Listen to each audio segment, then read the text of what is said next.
서울 국제 불교 박람회는 20만 명 갔습니다. 더 많이 갔죠? 네. 불교신도 아니에요. 여기 간 사람들 절반 이상이 종교가 없습니다. 블랙핑크의 제니가 그 솔로로 한 곡 중에 2곡이 불교의 노래입니다. 오. 그럼 불교 신자 아니에요. 그냥 그 코드가 맞는 거예요. 불교가 지금 10대, 20대 우리나라뿐이 아니고 코드가 왜 자꾸 맞느냐?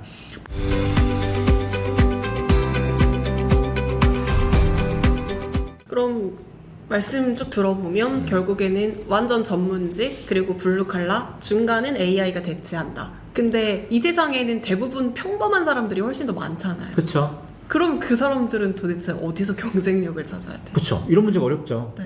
근데 세상 모든 사람들을 다 안락하게 만들고 다 기본적인 생활을 하게끔 만들어준다. 이거는 누구의 역할입니까? 정부와 정치의 역할인 거죠. 그건 기업의 역할이 아닙니다. 그거는 기업이나 경제에서도 고민할 숙제가 아니고 그 고민은 개인이 각자 하거나 아니면 정부가 하는데 정부가 그렇다고 모든 사람들을 부유하게 만들 수는 없잖아요. 기본적인 것만 가능하게끔 하는 게 그게 사실 정부가 할 수 있는 한계인 거잖아요. 근데 사람들은 정부에서 주는 가령 기본소득을 만약에 만들어낸다. 모든 사람들이 일자리를 많은 사람들이 못 가지게 되면 중간층들이 다 어려워지면 기본소득이 필요하겠죠. 필요하면 이런 제도에 대해서 그럼 지지를 할 거냐? 또 지지하는 사람도 되게 많죠.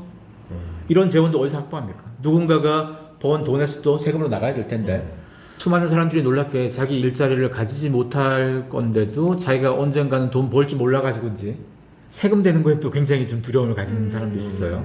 이래서 어려운 거죠. 정부와 정치는 이래서 어려운 것 같고 개개인이 자기의 역량을 발휘하지 못하고 개개인이 경쟁력이 없는 거는 그건 나의 문제. 우선 첫째는 개인의 그쵸. 문제가 우선 있고요. 네. 사회 구조 문제도 있겠죠. 근데 사회 구조를 해결하는 정부와 정치의 역할로선 그들을 부자 만들어주는 역할은 아니고 기본적 생계만 가능한 역할. 근데 기본적 생계만 해준다고 만족할 거냐? 만족 안 할 거잖아요. 예. 그럼 그 다음 단계는 자기가 해야 되는 거죠. 제일 속상한 건 우리나라의 블루칼라도 그렇고 대부분 해외에서 들어가죠. 한국에 일자리가 아예 없는 건 아닙니다.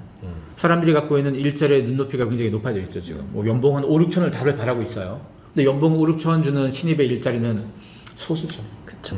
그러면 그보다 훨씬 낮은 연봉을 갖고 있는 일자리는 누가 대부분 채우고 있냐?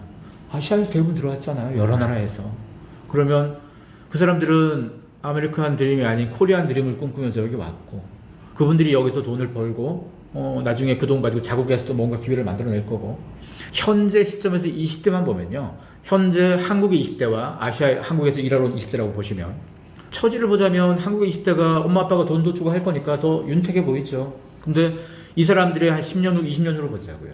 누군가는 자기의 노력으로 성과를 만들어서 이걸 가지고 자국에 돌아가서건 한국에서건 기회를 만들어낼 사람들이고 누군가는 자기의 힘으로 뭔가를 하지 않은 채로 누군가에게 불만만 토로하는 사람이라면 이건 좀 굉장히 격차가 더 벌어지지 않겠습니까? 그쵸. 그래서 기본적으로 세상은 공평하지 않아요. 세상이 공평한 그런 세상이 어디 있겠습니까? 기본적으로 더 유능한 사람이 더 많은 기회를 가져가는 게 우리가 살고 있는 세상이 맞고 네. 이런 세상에서 우리 모두가 더 많은 기회를 가져가고자 애쓰는 것도 맞고 근데 애를 쓰지 않은 채 더 좋은 기회를 날로 먹을 수는 없잖아요. 맞아요. 그래서 여기에 대해서는 각자가 고민할 게 좀 많을 것 같습니다. 근데 AI 오면서 시대가 또 바뀐다는 게 예전에 그 산업혁명 전에는 그냥 힘센 사람이 가장 유리한 걸 많이 가졌잖아요. 네. 농사도 잘할 수 있고 이랬는데 산업혁명 들어오고 나서부터는 힘센 사람이 중요한 게 아니라 손재주가 있거나 이런 사람이 더 유능한 사람이 된 것처럼 AI가 들어오면은 지금의 또 우리가 알고 있던 유능한 사람들이 아니라 다른 재주를 가진 사람이 유능한 사람이 될 것 같은데. 그쵸. 맞아요. 네. 우리가 옛날에는 누군가가 일을 되게 잘하면 뭐라 그러냐. 기계같이 일한다. 네. 네. 똑똑하면 컴퓨터 같다. 예. 그랬단 말이에요. 근데 지금의 AI 도구들은 사람처럼 굴잖아요, 자꾸. 우리는 사람한테는 기계처럼 한다고 칭찬해놓고, 기계한테는 사람처럼 하면 또 칭찬해줘요. 그러면 이런 시대에 진짜 사람은 이제 어떤 포지션이 돼야 될까요? 기계 같아서는 안 되잖아요, 이제 우리는. 그러면 사람 흉내 어설프게 내는 애보단 진짜 사람 같아야 되겠죠. 세계 경제 포럼에서 2년 주기로 직업의 미래라는 보고서를 내는데 올 초에 나왔던 보고서 내용에 그런 게 있습니다. 이게 주기적으로 나오는 거니까 흐름들이 계속 이어지는데 향후 5년간 기업에서 원하는 글로벌 기업들에서 원하는 직원들의 스킬 중에서 네. 최상위 스킬들의 순서를 갈아놓는데요. 제일 위에 있는 1등, 2등, 3번이 대부분 기술이에요. 뭐 기술 응용 능력부터 뭐 AI에 대한 능력, 당연하죠. 지금 기술의 세상이니까. 그러면 1, 2, 3번이 기술인 건 오케이. 4, 5, 6번이 뭐냐? 창의적인 역할. 그 다음에 새로운 걸 배우는 학습력, 뭐 무슨 유연성, 무슨 사고력 이런 거예요. 얘들은 기계가 못해요. 그동안 우리는 기계가 잘하는 걸 공부해 왔어요, 다들. 기계가 잘하는 것만 공부해왔는데 기계가 그걸 너무너무 잘해버리니까 사람들이 밀려나는 거잖아요. 대부분 기업에서 구조조정 되는 것도 대체 가능하니까 밀려나는 거죠. 대체 불가능했으면 왜 밀려나겠습니까? 근데 우리는 대체 가능한 걸 그동안 계속 좋은 스펙이라고 생각해서 배워왔는데 상황이 바뀌었으면 이제는 대체 불가능한 영역에 공부도 필요할 거고 뭐 뭔가 스킬이 필요하겠죠. 네. 그러면 대학도 교육이 바뀌어야 될 거고 많은 게 다 바뀌어야 될 텐데 여전히 안 바뀌고 있잖아요. 그렇게 해서 배출된 친구들은 난 배운 적이 없는데 기업은 이걸 원해. 그럼 안 되죠. 인재는. 인재상 자체가 바뀌었습니다. 그래서 과거의 인재상을 더 이상 믿어서도 안 되고 채용도 더 이상 믿어서도 안 돼요. 채용이 누군가에서 내가 선택되는 게 채용이잖아요. 이제는 그 방식이 아니고 내가 내 비즈니스를 끌고 나가야 되는 거니까 창업의 시대를 대비해야 되는 거고 창업이라고 해서 무슨 치킨집 카페 차리자는 얘기가 아니에요. 큰 회사가 될 사업을 시작해야 됩니다. 시작한다고 다 성공하진 않겠지만 시작하지 않는 사람보다 시작하는 사람이 1%라도 가능성은 높겠죠. 그리고 AI가 가장 큰 영향 준 게 뭔가 하면 AI 도구들을 잘 쓰면 그 역량을 가진 사람 몸만큼 일할 수 있다는 거예요. 내가 옛날에는 창업을 하려면 재무 필요하네, 누구 하나, 뭐 필요한 코딩 필요하네, 여러 명을 고용했어야 돼요. 이 고용이 다 빚이에요, 얘들한테. 지분도 줘야 되고, 월급도 줘야 되고, 사람도 써야 되고, 밥도 사줘야 되고. 근데 창업자가 이 빚을 다 지는 건 리스크입니다. 근데 창업자가, 창업하기 가장 좋은 사람은 경력 있는 사람이에요. 기업에서 한 10년쯤 일한 사람들이 창업하기 제일 좋은데 이런 애가 튀어나와가지고 얘들을 고용하지 않고 얘들에 해당되는 AI 도구들을 가지고 내 역량을 발휘해서 얘들이 있는 것처럼 끌어낼 수만 있다면 그럼 리스크를 최소한 채 사업을 해볼 수 있는 거죠. 리스크가 줄어들면 투자 받기 전까지 버틸 여력도 생기는 거고 설령 이게 엎어져도 내 데미지가 적잖아요. 그렇죠. 그러면 한 10년 정도 일한 사람이면 뭔가 일 눈도 좀 밝아진 애들이고 이런 애들이 내 인생의 도전을 한 1, 2년간 트라이 해볼 수 있잖아요. 그 전까지는 그 엄두를 못 냈다면 이렇게 엄두 내는 친구들이 많아졌어요. 이런 사람들을 요즘 솔로프러너라고 부르는데요. 솔로프러너가 혼자 일하는 사업가예요. 솔로프러너가 혼자서 누군가는 뭐 게임 코딩하는 애 있고 혼자서 뭔가를 만들어요. 옛날 사람들은 혼자서 해가지고 얼마 벌겠어. 혼자서 뭐 잘 벌어봐야 몇 억이지 그러잖아요. 혼자서 해서 몇백억짜리 되게 많습니다 지금. 혼자서 뭐 1000억 되는 애들도 있고요. 인스타그램이라는 회사가 이미 10년 전에 조 단위로 팔렸잖아요. 10년 전에. 그때 열 몇 명인가 이랬잖아요. 이미 10년 전에 1인당 1000억씩은 해버린 거잖아요. 10년 전에. 그리고 우리가 아는 왓츠앱도 마찬가지. 왓츠앱도 몇 명 안 됐어요. 비싸게 팔린 기업들 중에서 1인당으로 따져봤을 때 몇백억짜리 1000억짜리 되게 많습니다. 그런 걸 해야 되는 거죠. 회사가 커진다고 사람을 잔뜩 뽑는다. 이건 너무 올드한 방식이죠. 또 이렇게 얘기하면 또 속상해하는 게 고용은 안 늘어날 건데, 그렇죠?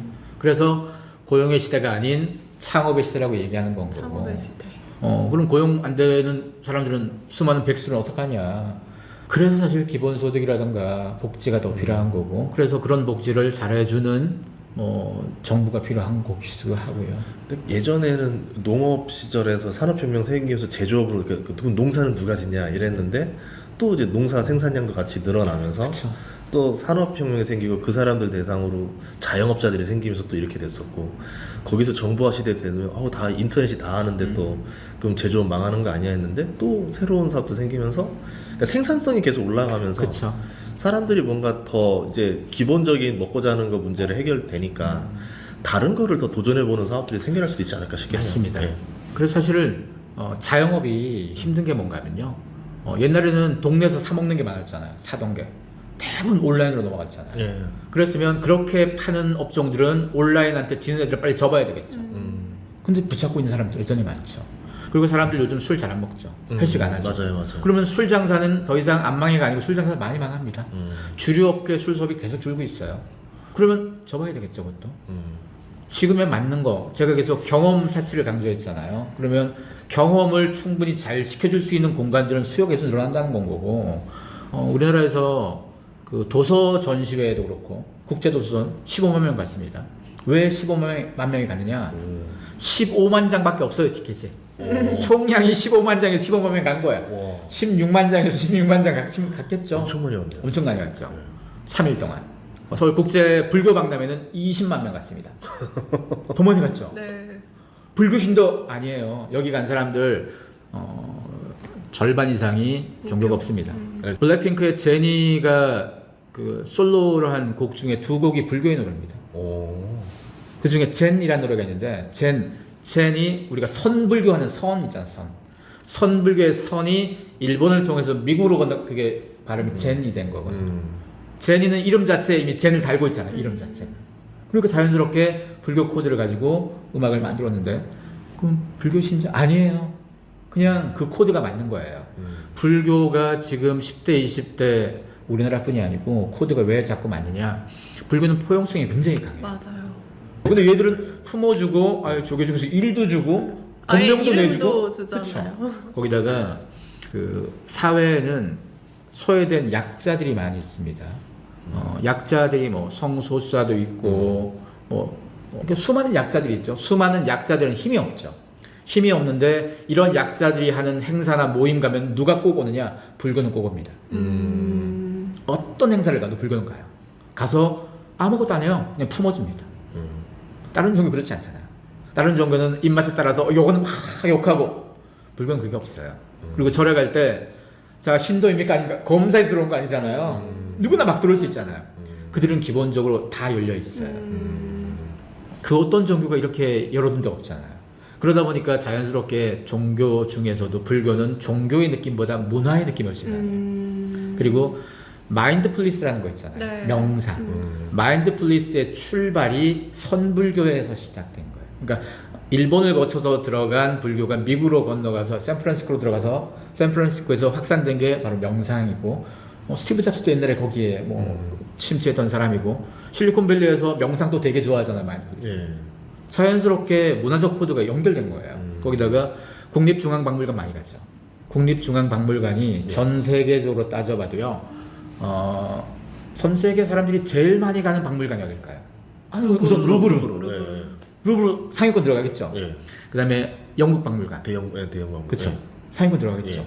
근데 여기는 전 세계에서 관광 오지 않겠습니까? 네. 얘들이 뭐 1, 2등, 3등 들어가요. 한국의 국립중앙박물관이 한 4등, 5등쯤 합니다. 여기는 외국인들 오긴 오지만 네. 외국인들은 10% 미만이에요. 그래서 수학여행. 우리가 다 가는 겁니다. 예. 아니, 수학여행 그 옛날 사람들이 하는 거고 요즘 20대, 10대, 20대들이 그 국립중앙박물관에 엄청 많이 놀러 맞아요. 와요. 줄 엄청 서 있어요. 오픈런도 하고 지금 너무 옛날 사람이 이러면 갑자기 왜 많이 줄을 서- 가요. 왜 줄을 왜 서? 이게 오. 국립중앙박물관에서 어떤 경험을 쌓는 거잖아요. 네. 어떤 경험이냐? 루브르 가면 꼭 뭘 봐야 돼요? 모나리자. 그쵸. 예. 국립중앙박물관 꼭 뭘 보냐? 사유회방을 가야 돼요. 사유회방은 방가 사유상 국보 2점이 있는 전시장이에요. 큰 전시장에 국보 2점만 딱 놔뒀어요. 네. 국보 방가 사유상은 불교. 네. 우리나라의 기본적인 전통 문화에 불교가 되게 많죠. 예. 그걸 꼭 보고 거기에서 굿즈 같은 거 사도 불교와 관련된 굿즈가 많아요. 자연스럽게 불교는 한국 사람들의 문화적 코드에 굉장히 잘 맞기도 하고 그리고 K-pop 데몬 헌터스가 떴을 때도 국박에 많이 갔어요 사람들이. 거기에서 파는 굿즈 중에서 K-pop 데몬 헌터스를 보고 만든 건 아니지만 데몬 헌터스도 마찬가지 한국의 전통 문화가 나왔으니까 그 전통 문화와 국박에서 원래 갖고 있는 전통 연결되겠죠. 그런 굿즈들이 해외에서도 되게 많이 팔려요. 그래서 줄 서서 가야 돼요 지금 오픈하고. 그게 지금만 그런 게 아니고 작년에도 그런 게 굉장히 많았거든요. 지금 작년보다 훨씬 심해졌어요. 전 오늘 처음 들은 트렌드여가지고 진짜 센세이션했습니다. 와, 수학여행 박물관을 이제 그게 트렌드 된다. 그렇죠. 수학여행 박물관은 가기 싫은데 억지로 끌고 가는 거라면 네. 이게 바뀌어서 지금은 서로 가려고 난리고 거기 가서 굿즈 못 사서 난리고 굿즈는 늘상 품절이에요. 그럼 선생님들은 너무 좋겠는데요? 우리 수학여행 거기로 가자 그러면 애들이 너무 환호할 거 아니에요? 근데 쉽지 않죠. 워낙 많이 들어갔으니까 쉽지 않죠 옛날처럼. 근데 와. 자연스럽게 국립중앙박물관에 전통 문화에 관심 가지고 뭐 한국의 젊은 친구들도 전통 문화에 관심 가지고 네. 해외에서 한국의 문화가 요즘 주목을 많이 받으니까 자연스럽게 해외에 있는 사람들이 한국의 전통 문화에 관심 가져요. 한국의 전통 문화 관심 가지면 자연스럽게 한국의 불교에 관심 가져요. 네.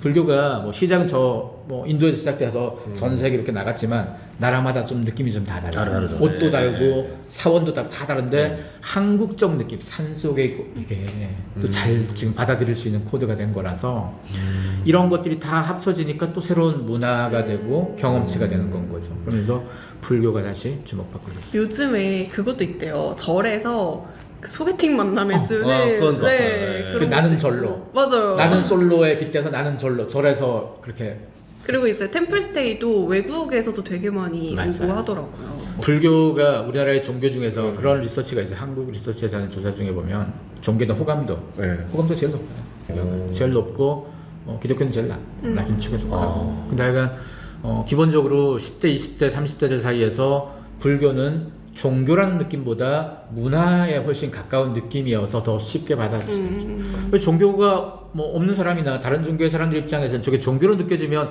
굳이 저 물건을 내가 이런 접근이 될 텐데 문화로 받아들여지니까. 그래서 이게 자연스럽게 한국의 전통 문화, 한국의 불교 문화가 해외로도 더 잘 알려지기 좋은 거거든요. 그래서 저는 오히려 이거 아까 AI 얘기를 했었잖아요. 그러니까 이어지는 게 딱 그건 것 같아요. 그럼 이제 AI가 된다 하더라도 사람들은 그 문화는 계속 향유하고 싶어 할 거고 문화와 관련된 산업들이라던가 AI를 가지고 문화를 한다던가 어쨌든 이쪽이 시장이 커질 수밖에 없다 이거예요. 맞습니다. 그래서 또 나오는 게 좀 전에 불교 얘기를 우리가 했잖아요. 놀랍게도 지금 불교 관련된 관심이 한 2, 3년 새 확 커졌어요. 그리고 또 2, 3년 새 또 뭐가 커졌냐? 철학에 대한 관심이 확 커졌어요. 애들이 보는 책들 중에 철학책들이 확 늘어났어요. 이야, 신기하다. 왜냐? 디지털 네이티브들이잖아요. 네. 10대, 20대면. 디지털 세상에서 태어난 사람들은 디지털에 대한 두려움도 더 커요, 사실. 여기서 태어났는데 이것 때문에 일자리가 어떻게 되고 미래가 어떻게 되고 더 민감하고 모든 게 디지털 환경에 살아왔으니까 그러면 진짜 사람다운 건 뭘까? 다시 철학에 대한 관심이 생길 수밖에 없죠. 어떻게 살아가야 되는가. 오히려 나이 든 사람들은 아날로그에서 태어나다 보니까 아직도 디지털 찬미 중인 거죠. 예. 아직 그들에겐 아날로그가 많이 남아있고 디지털은 일부잖아요. 예. 근데 디지털 세대들은 디지털에 출발했으니까 아날로그가 없잖아요. 아날로그가 신선한 거네요. 신선한 거죠. 그래서 최근 몇 해간 계속 오프라인에서 주목되는 행사들은 다 아날로그 관련된 행사들이에요. 아까 도서전도 마찬가지, 종이책, 아날로그의 질감, 불교도 마찬가지, 그리고 문구 전시도 그렇고 무슨 아트 마켓 다 오프라인에서 벌어진 아날로그예요. 여기에 열광한 이유가 진짜 살아있는 가치는 아날로그 오프라인. 왜? 내 주위에선 디지털밖에 없었는데 욕망 논래 희소한 걸 지향합니다. 이게 코로나 때문에 더해진 것도 있죠. 코로나에 대한 영향도 일부 있지만 코로나와 무관하게 AI나 디지털이 심화되면 이렇게 무조건 갈 수밖에 없었어요. 그래서 여기에서 발 빠른 사람들은 이미 그런 걸 고민을 먼저 해서 다 대응을 하는 건 거고 왜냐하면 왜 오프라인에서 벌어지는 그런 행사들이 왜 갑자기 많아졌겠어요? 그들이 사람들이 지금 뛰어나온 걸 보고 지금 당장 준비 못 하잖아요. 준비는 한참 전부터 하는 거잖아요. 대부분 비즈니스는 10대, 20대가 재밌어서 좋아서 가는 행사들, 좋아서 가는 핫플레이스들 누가 대부분 만드냐? 40대, 50대가 대부분 만들어요. 40대, 50대가 돈 있어야 만들잖아요. 그 자본이 있어야 되니까. 돈도 있고, 그러니까 모든 40, 50대가 아니고, 40, 50대 중에서 돈 있는 사람. 경험도 충분하고, 경험 사치도 늘어봤고, 아, 이런 거 좀 있으면 좋아하겠다도 알고, 이런 사람들이 재밌게 설계할 수 있겠죠. 아, 이게 생각해보니까 어쩌면 그 AI 시대, 디지털 시대로 가는 게 삭막해져 가는 게 아니라 오히려 사람들이 더 오프라인을 즐기게 되는 것 같아요. 성수도 팝업 스토어에 사람들 되게 많잖아요. 맞아요. 성수도 그렇고, 우리가 하는 대부분 핫플레이스는 다 아날로그를 경험해본 40, 50대들이 많이 주도해서 만들거든요. 그리고 지금 말씀 주신 것처럼 아날로그가 점점 소멸되고 디지털로만 다가면 삭막해질 거라고 생각했잖아요. 네. 근데 아날로그에서 끼어들잖아요. 그쵸. 그렇다고 해도 주류는 디지털일 겁니다. 아날로그는 점점 비싸거든요. 그래서 보편적 다수는 아날로그를 쉽게 못 누려요. 돈이 많이 들 거니까. 디지털 누리는 게 훨씬 싸니까. 그렇죠. 그러다 보니까 아날로그를 충분히 잘 누리는 사람과 그렇지 않은 사람의 격차가 만들어지고 그쵸. 벤츠 사는 거, 뭐 샤넬백 사는 거보다 오프라인의 경험치를 잘 소비하는 게 훨씬 더 멋진 일이 되어버리는 거예요. 그러니까 명품 시장, 수입차 시장에 타격이 생길 수밖에 없는 거예요. 물건, 그래서 비싼 물건 파는 시장은 이제 많이 내려놔야 돼요. 럭셔리에서 과거의 럭셔리는 소유에서 다 드러났어요. 이제는 경험으로 넘어왔습니다. 그리고 모든 자영업도 마찬가지가 돼야 되는 거죠. 그동안 소유에 대한 걸 파는 자영업이었다면 제일 비싼 건 파는 게 아니잖아요. 자영업. 싼 것도 팔잖아요. 근데 다 소유 물건이었다면 기념품 같은 거. 근데 이제는 경험을 파는 시장으로 완전히 넘어올 수밖에 없는 건 거고 여기에 대해서도 자영업도 전환이 필요한 거죠. 누구나 책을 읽고 스스로 습득을 할 수 있는데 맞아. 이제 앞으로 미래 세대 친구들은 책을 습득할 수 있는 능력이 없으니까 그쵸. 요즘 그거를- 문해력이 진짜 심각하네. 그거를 큐레이션 해주는 친구들 예를 들어서 그걸 잘게 쪼개주던가 이해시켜준다던가 그렇게 해주는 친구들이 필요해지겠네요. 그쵸. 근데 그런 거의 단점이 뭔가 하면 세상 모든 사람들이 그 각각의 개성과 각각의 가치관, 각각의 삶의 방식을 갖고 있어야 돼요. 그래야지 그만이 가진 고유한 컨텐츠와 고유한 걸 자꾸 만들어낼 수 있어서 대체 불가성이 생기는데 누군가가 대신 소화시켜서 알려준 거잖아요. 그 소화시켜서 알려준 게 한 5명만 알았으면 좋겠다 정도가 아니고 보편적으로 알면 이렇게 하면 재밌게 듣겠다 싶은 걸 만들잖아요. 거기도 이미 광범위한 타겟층인 거예요. 네. 그러다 보니까 아주 세세할 수가 없어서 그걸 정보를 받아들이는 사람은 비슷해야 돼요. 더 갖고는 변별력이 아예 안 생기겠죠. 대부분의 교육이 그렇잖아요. 학교에서 배운 대부분의 학습은 똑같은 걸 똑같이 가르치잖아요. 모든 사람들에게. 모든 사람들이 똑같은 수준까지 있는 거잖아요. 이게 누구 하나도 특출나해서라가 아니고 요 정도를 가진 사람들을 양성하는 게 현대 산업 사회에서의 교육 방식이었어요. 중세 때로 넘어가고 그렇지 않았거든요. 중세 때는 교육을 누가 받았냐? 보통 상위급만 받았어요. 귀족 자제들만 주로 받다 보니까 학교에서 배우는 거에 뭐 천문학부터 철학부터 리더십, 글쓰기 이런 거 위주로 배웠어요. 근데 현대 사회가 되니까 당장 빨리 배출을 시켜서 얘들이 산업 현장에 들어가야 되니까 거기서 필요한 실용적 학문을 위주로 배운 거예요. 실용적 학문은 컴퓨터나 기계가 훨씬 잘합니다. 그러다 보니까 지금 이 교육 자체에 한계가 온 거죠. 교육의 변화도 좀 필요한 거고. 근데 쉽지 않은 게 교육도 산업이잖아요. 그 산업에 종사하고 있는 사람들 입장에선 자기 밥그릇 걸리는 문제라서 그쵸. 쉽게 못 바꿀 거고 그 쉽게 못 바꾸는 이미 수십 년의 기간에 해당되는 그 수요자들 이 사람들은 인생에서 손해를 볼 수밖에 없죠. 그러면 오히려 이제 그 소수의 어떤 부자들과 귀족들을 위한 교육을 따로 해주는 교육기관, 우리 뭐 사립학교.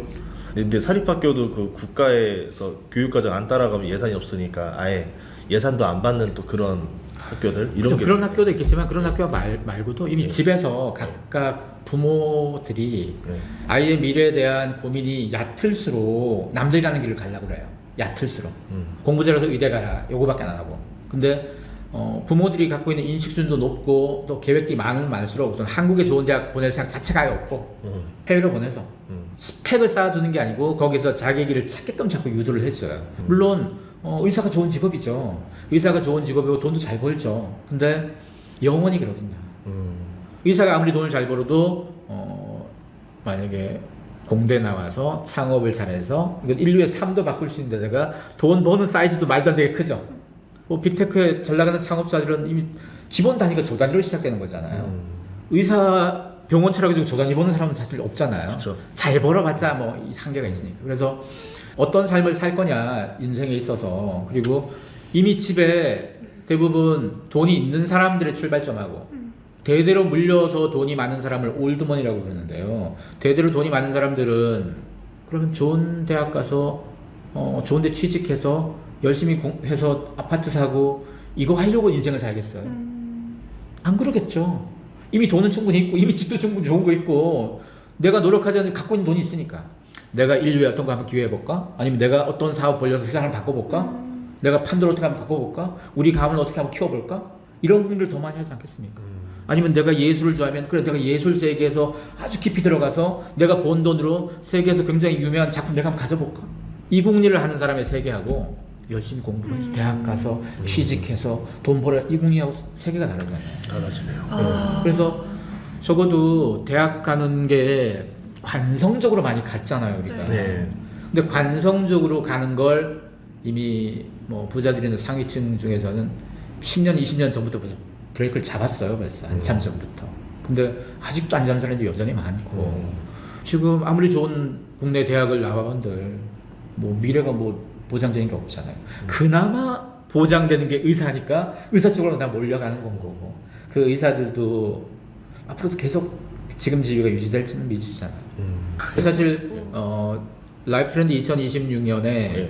가장 큰 메가 트렌드 두 개가 있어요. 제가 예. 11가지 트렌드를 제시했는데 11가지 중에서 메가 트렌드 두 개가 제목에 나와요. 인간 증명과 경험사치. 메가 트렌드라는 얘기는 여러분 살아있는 동안은 계속 영향을 미치고 여러분이 뭘 투자하건 간에 이 두 가지 화두에 영향을 계속 받을 거란 얘기입니다. 예. 이건 중요하게 계속 기억해 두시고 이거 말고 나머지 9개 트렌드 여기 책 속에 들어있고 우리가 뭐 예. 불교 얘기도 했고 그렇죠. 예. 그다음에 블루 컬러 얘기도 했고 네. 또 여기서 얘기하자면 부동산 얘기도 있어요 사실. 뷰에 그 대한. 중요한 걸. 여기서 부동산 중요합니까?